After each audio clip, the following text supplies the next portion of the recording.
Thì mọi người trở lại với channel của mình. Hôm nay mình sẽ giới thiệu bộ sưu tập slime của mình nha. Và đây là những cái hũ set mà slime lỏng mình kết hợp với slime trong cũng có nữa nè. Thì cái này cái giá là 12.000. Mình không có bán nha, thì đi chơi thôi. Đây là set nó rất là bóng, dẻo và cái kia luôn. Mình làm cho nó hơi cứng cứng một xíu để khi mà để lâu á không có bị chảy ra. Đây là em màu hồng rất là tươi. Cái này lúc nãy rất là bóng dễ nhưng mà mình làm á bị hư cái video trước rồi nên mình đã làm lại hai cái luôn. Cái này là cái khác nè, cái này nó có hơi butter nè, chỉ hơi thôi nha chứ không có hẳn là butter. Đây là loại slime basic nè, đây là loại mình rất là đặc biệt luôn.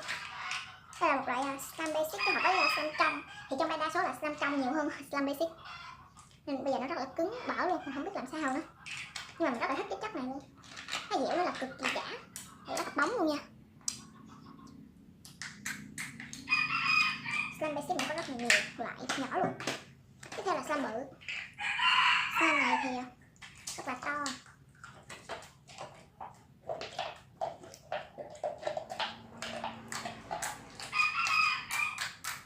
Rất là to luôn á.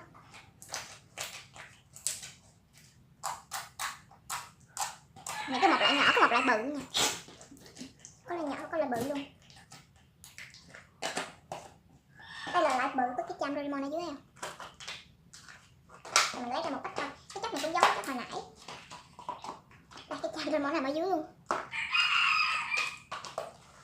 Tiếp theo là loại slime này. Slime này là loại hơi fluffy một xíu, làm bằng kim cỏ râu ấy.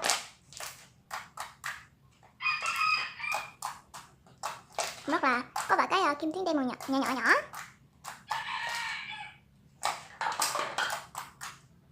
Này cũng rất là nhiều luôn nha. Đây nó dính nè. Tiếp theo là loại slime này nữa.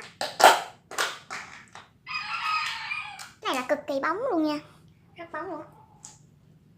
Cái slime này như là mình làm đầu tiên gần 2 tuần nhưng nó không hề chảy. Hồi nãy nó có dính á, lâu quá mình không đụng vào cái slime này nó hơi dính nên mình đã cho một lớp acrylic vào ở trên. Mình thấy cái này, cái slime này có cái mùi dầu xả rất là thơm.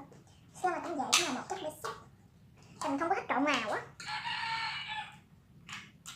rất bóng. Còn nữa nè, thì cái chất cũng giống như là mấy cái slime khác thôi, mình không có test nhiều.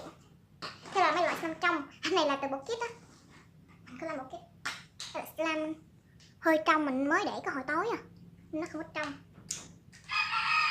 nhưng mà nó cũng khá là trong rồi đó. Slime này mình mới làm luôn á,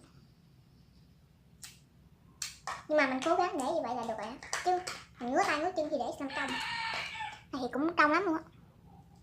Đây thôi đây, mình kéo hình nó rất là trong suốt, rất là trong nha. Đấy, mày thấy không? Nó trong đã. Cái này mình để 2 ngày nè.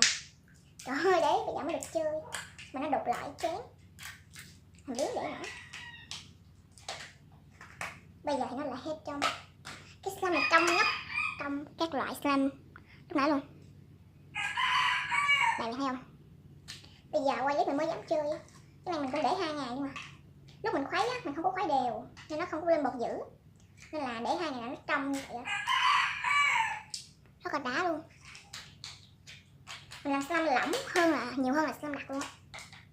Cái này thì mình mới làm tức thì luôn, mình làm cho nó cứng, mình cố tình làm như vậy á để cho nó trong, nó không có bị chảy giống như hai slime này nãy. Ok, bộ sưu tập slime chỉ có vậy thôi. Đây là cái activity trong một kit á, mình có bán một kit luôn. Nếu bạn thấy hay thì ấn like và subscribe cho kênh của mình nha. Bye bye. Đây là tất cả slime lúc nãy mình giới thiệu. Bye nha.